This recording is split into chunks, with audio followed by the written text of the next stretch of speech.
Ищите идею для идеального ужина в будни, вы ее нашли. Смотрите до конца, сохраняйте видео, будет очень вкусно и очень хрустяще. Начнем с куриного филе, приправьте солью и перцем с двух сторон. Разбейте в миску 1 или 2 яйца, добавьте щепотку соли и перемешайте вилочкой. Теперь панировка. Подготовьте 3 миски, обмакиваем сначала в муку, затем в яйцо и обваляйте в панировке панко. Такая панировка всегда получается супер хрустящей. Стряхните лишнюю панировку и выкладываем в разогретую сковороду с маслом. Сковорода должна быть хорошо разогрета, чтобы сразу начала формироваться та самая румяная золотистая корочка.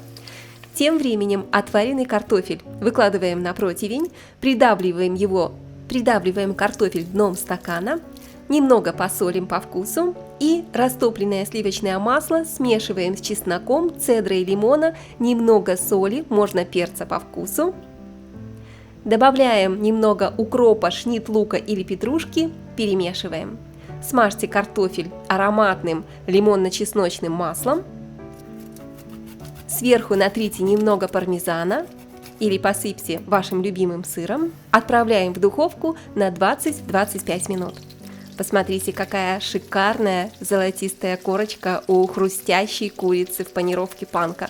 Переверните курицу и обжариваем ее на среднем огне. А пока займемся беконом и спаржей. Возьмите спаржу и вот так отломите кончики.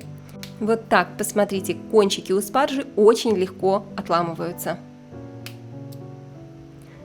Берем полоску бекона, складываем 3 ростка спаржи вместе и оборачиваем спаржу беконом.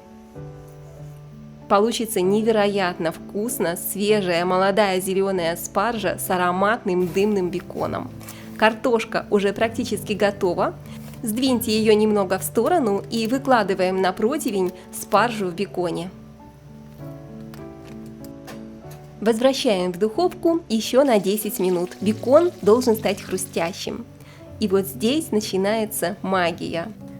Это единственный ужин, который вам нужен. Слышите этот хруст? Идеальный ужин готов.